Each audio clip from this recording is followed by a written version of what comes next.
सोचिए किसी के घर जाते हैं और वो भी गलती से। वो घर आपका ही नहीं है जहां आपको जाना था, लेकिन एक गलती ने दो अनजान लोगों की जिंदगी हमेशा के लिए बदल दी। रुकिएगा मत, क्योंकि इस कहानी का अंत सुनकर आपकी आंखें भर आएंगी। नमस्कार दोस्तों, मैं हूँ आपकी दीपशिखा दीपशिखा भारद्वाज दीक्षित। आपका बहुत बहुत स्वागत है। आज की कहानी में जब पहली बार पढ़ी तो मेरे रोंगटे खड़े हो गए, क्योंकि यह है कहानी किसी फिल्म की कहानी नहीं है। यह एक असली इंसान की असली जिंदगी की कहानी है। जो इस कहानी में है, एक गलत पता, एक कप चाय, एक साल की खामोशी और एक ऐसा प्यार जो दहेज के दानव के हाथ चढ़ गया।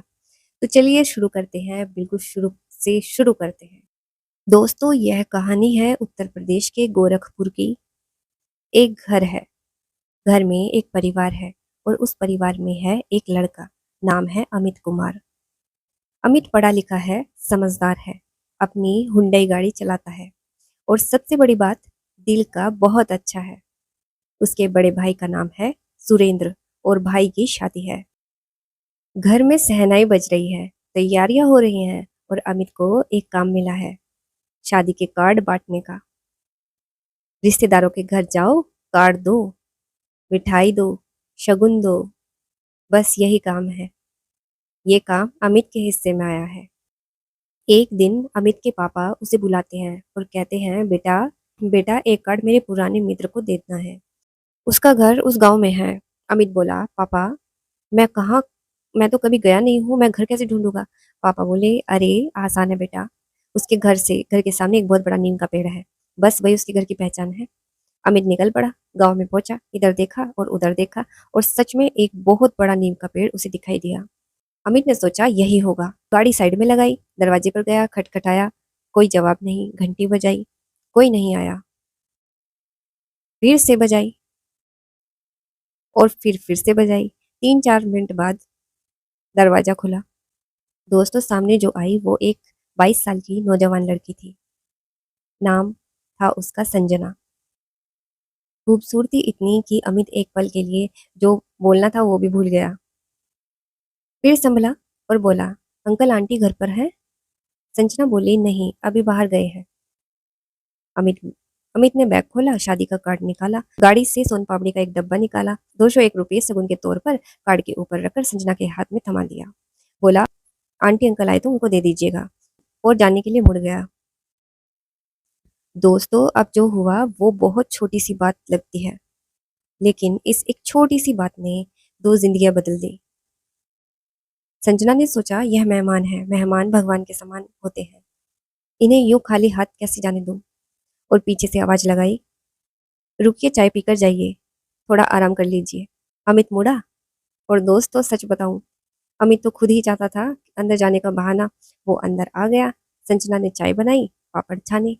अमित ने चाय की पहली चुस्की ली और बोला, सच में इतनी अच्छी चाय मैंने आज तक नहीं पी। संजना मुस्कुराई और बोली, और लाऊं। अमित बोला, नहीं नहीं, चाय 2 बार कौन पीता है। और फिर दोनों बातें करने लगे। पहली मुलाकात थी, लेकिन ऐसा लग रहा था जैसे सालों से वो दोनों एक दूसरे को जानते हो। जाते जाते अमित ने कहा, शादी में जरूर आइएगा, मैं आपका इंतजार करूंगा। संजना ने मुस्कुराकर कहा, अगर मम्मी पापा ले चले तो जरूर आऊंगी। शाम को संजना के पापा घर आए, कार्ड देखा और पढ़ा और चौंक गए। दोस्तों, वो कार्ड था केदारनाथ के नाम का, जिनका घर था गांव के बिल्कुल दूसरे छोर पर। और हाँ, उनके घर के सामने भी एक बड़ा नीम का पेड़ था। अब समझे, अब समझे। अमित गलत नीम के पेड़ पर रुक गया था, गलत घर पर कार्ड दे आया था। संजना ने कार्ड पर लिखा नंबर देखा, फोन मिलाया। उधर से आवाज आई, अमित की आवाज आई। संजना हंसते हंसते बोली, आपने कार्ड किसको देना था। अमित बोला, केदारनाथ अंकल को। संजना ने कहा, तो आप गलत घर पर आ गए थे। अमित बोला, क्या। दोनों खूब हंसे। अमित बोला, शादी में जरूर आइएगा, आपका इंतजार रहेगा। फिर फोन रख दिया। दोस्तों, शादी 7 दिन बाद थी। अमित के भाई की शादी बड़ी धूमधाम से हुई, लेकिन संजना नहीं आई। अमित ने हर आने वाले चेहरे को देखा, हर गाड़ी को देखा, हर दरवाजे पर नजर रखी, लेकिन संजना नहीं आई। शादी हो गई, मेहमान चले गए, घर खाली हो गया और अमित के मन में बस एक चेहरा था, संजना का। दोस्तों, जो फोन नंबर था वो संजना की मम्मी का नंबर था। अमित फोन करना चाहता था, रोज सोचता था, लेकिन डर था, अगर माँ ने उठा लिया तो क्या बोलूंगा। और इसी डर में एक हफ्ता बीत गया, एक महीना भी बीत गया, और फिर ए- पूरा एक साल गुजर गया, लेकिन संजना का चेहरा एक पल के लिए भी उसकी आंखों से ओझल नहीं हुआ। एक दिन अमित ने सोचा, बस अब नहीं रुकूंगा। अच्छे से तैयार हुआ, मिठाई का डब्बा खरीदा और निकल पड़ा संजना के घर। दरवाजा खटखटाया और दोस्तों, इत्तेफाक देखिए, उस दिन भी संजना घर पर अकेली थी। दरवाजा खुला, सामने अमित था। संजना ने देखा और उसकी आंखें भर आई। अमित ने पूछा, तुम मुझे पहचानती हो? संजना काफी देर चुप रही, फिर बोली, मैं आपको कैसे भूल सकती हूँ? आपको मैं अपनी जिंदगी में कभी नहीं भूल सकती, लेकिन आप मुझे भूल जाइए। अमित बोला, अगर भूल गया होता तो मैं यहाँ क्यों आता? संजना ने एक पल रुक कर कहा, तो अंदर आइए, दरवाजे पर क्यों खड़े हैं? दोनों अंदर बैठे, संजना चाय लाई, मिठाई लाई। अमित बोला, मैं बहुत डरता था आने से, सोचता था कहीं तुम्हारी शादी न हो गई हो। संजना रुकी, एक पल के लिए चुप हो गई, फिर बोली, अगर 15 दिन बाद आते तो शायद मैं यहाँ नहीं मिलती। अमित बोला, मतलब? संजना ने कहा, 15 दिन बाद मेरी शादी है। दोस्तों, यह सुनकर अमित का दिल जो टूटा, वो आवाज तो नहीं आई, लेकिन उसकी आंखें सब बता रही थी। वो शाम दोनों के लिए बहुत भारी थी। अमित वहां से चला गया, लेकिन दिल वहीं छूट गया। रात को अमित को भी नींद नहीं आई और संजना को भी नींद नहीं आई। देर रात संजना का फोन आया। रो रही थी, वो रो रही थी और बोली, आप आए क्यों थे? मैं बहुत परेशान हो गई हूँ, आपको देखकर मुझे आपकी बहुत याद आ रही है। अमित की आवाज कांपी, बोला, सच बताऊं, जितना तुम मुझे याद करती हो, उससे कहीं ज्यादा मैं तुम्हें याद करता हूँ। संजना, मैं तुमसे प्यार करता हूँ। I love you so much. Sanjana की सांसें रुक गई, फिर बोली, आपने बहुत देर कर दी। अमित ने कहा, मैं जानता हूँ, लेकिन अभी भी मौका है, तो तुम मुझसे शादी करोगी? संजना ने कहा, अगर मेरी शादी आपसे हो तो मैं खुशी खुशी कर लूंगी, लेकिन हमारी किस्मत कहाँ ऐसी है। अमित बोला, किस्मत हम बनाते हैं, कल देखना। अगले दिन संजना की माँ का फोन आया और बोली, बेटा, बात करते हुए शर्म आती है, लेकिन मजबूरी है। लड़के वाले 1 लाख रुपए और मांग रहे हैं, सोने की चैन, उसके भाई के लिए भी चैन, पापा के लिए भी, बाइक, फ्रीज, कूलर, हर रोज नई मांग। दोस्तों, अमित को गुस्सा आया। बोला, आंटी, आप अभी अपनी बेटी को दे रहे हैं, आप अपनी बेटी को दे रहे हैं उनको, इससे बड़ा और क्या होता है? जब हमारे भाई की शादी हुई, हम लोगों ने खुद कहा था, 1 रुपया दहेज का नहीं चाहिए। हम खुद 25 लाख रुपए लगाकर शादी किए हैं। और आपकी संजना इतनी अच्छी लड़की है, आप ऐसे रिश्ते में क्यों फंसी हैं? आंटी रोने लगी और बोली, बेटा, शादी कैंसिल करें तो बदनामी होगी, मेरी बेटी का क्या होगा? और तब अमित ने वो कहा जिसका संजना को जिसका संजना की माँ को जरा भी अंदाजा नहीं था, आंटी, आप रिश्ता कैंसिल कर दीजिए, मैं संजना से शादी करूंगा।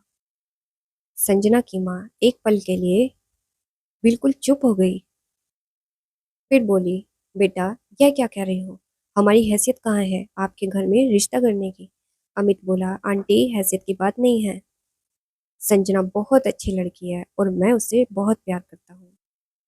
संजना की माँ कहती है, यह बात पहले क्यों नहीं बताई? अमित ने कहा, डरता था कि आप लोग क्या सोचेंगे। माँ ने कहा, बेटा, पहले अपने माँ बाप से बातचीत करो, उनसे हमारी बात करवाओ, तब मैं रिश्ता कैंसिल करने के बारे में सोचूंगी। अमित ने कहा, आंटी, आज शाम तक बता दूंगा, आप परेशान मत होइए। अमित घर आया, माँ को बुलाया, पापा को बुलाया और शुरू से अंत तक सब बता दिया। गलत कार्ड की कहानी, संजना की कहानी, उसके घर की कहानी, दहेज की मांग की कहानी और अपने दिल की बात सब बता डाली। माँ बाप ने सुना और बोले, बेटा अगर लड़की तुझे पसंद है और अच्छी है तो हम चलते हैं, तो हम तेरे साथ हैं। अगले दिन अमित के पापा, माँ, बड़े भाई, भाभी, सब के सब संजना के घर पहुंच गए। संजना के संजना सामने आई, उसका व्यवहार देखा, बात करने का तरीका देखा, उसकी आंखें देखी और अमित के माता पिता बस देखते ही रह गए। फिर अमित के पापा ने संजना के पापा का हाथ थामा और बोले, भाई साहब, आज से यह हमारी बहू है, इसकी चिंता आप छोड़ दीजिए। दोस्तों, यह सुनकर संजना के माँ बाप के रोंगटे खड़े हो गए, आंखों में आंसू आ गए। वो सोच भी नहीं सकते थे कि इतना अच्छा रिश्ता उनकी बेटी के लिए आएगा। वो फुट फुट कर रोने लगे। संजना के पापा ने उन लड़के वालों को फोन किया और बोले, हमें यह रिश्ता मंजूर नहीं है, हम दहेज नहीं दे सकते, शादी नहीं होगी। थोड़ा शोर हुआ, थोड़ा लड़ाई झगड़ा हुआ, लेकिन रिश्ता टूट गया। दोस्तों, जो शादी सितंबर 2025 में होनी थी वो कैंसिल हो गई और फरवरी 2026 में अमित और संजना की शादी हुई, बड़े धूमधाम से, बेहतरीन तरीके से। और दहेज 1 रुपया भी नहीं। सारा खर्च अमित के घर वालों ने ही उठाया। संजना के रिश्तेदार देखते रह गए, पूछते रहे ऐसा लड़का कहाँ से मिल गया। और संजना वो खुशी खुशी अपने अमित के घर आ गई, जहाँ उसका इंतजार था, जहाँ उसकी जगह थी, जहाँ उसे सच में भगवान की तरह घर लाया गया। दोस्तों, संजना ने एक अनजान मेहमान को चाय पिलाई, सिर्फ इसीलिए क्योंकि उसने सीखा था मेहमान भगवान के समान होता है। और उस एक नेकी ने भगवान ने उसे उसका हमसफर भेज दिया। यह कहानी हमें यही सिखाती है, नेकी कभी बेकार नहीं जाती। सच्चा प्यार रास्ता ढूंढ ही लेता है और दहेज मांगने वाले कभी खुशी नहीं दे सकते। यह कहानी आपको कैसी लगी नीचे कमेंट में जरूर बताइएगा। अपना नाम लिखिएगा, अपने शहर का नाम लिखिएगा कि ये वीडियो कहाँ तक पहुंची है और ये कहानी आपको कैसी लगी। मैं हर कमेंट पढ़ती हूँ, हर कमेंट का जवाब देने की कोशिश करती हूँ। वीडियो को लाइक करें और दीपशिखा भारद्वाज दीक्षित मेरे चैनल को सब्सक्राइब करें, ताकि ऐसी दिल छू जाने वाली कहानी आप तक पहुंचती रहे। मिलते हैं अगली कहानी में। नमस्कार दोस्तों, जय श्री राम।